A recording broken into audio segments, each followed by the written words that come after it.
Hello everyone, in today's video I'm going to show you how to use the new Afterpay on Cash App. So the first thing, open your Cash App and you should have this homepage.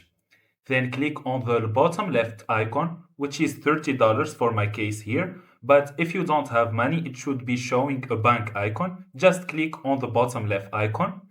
Then you should have this page. Scroll down a little bit until you find this section, More for You. In this section, you will find the Afterpay here. Click Start. As you can see here, it shows me no eligible transaction, but for you it may be different. But if you click on this arrow, this will show us what you need in order to switch a transaction to Afterpay. So if you find this video helpful, don't forget to like and subscribe in the channel. Thank you for watching.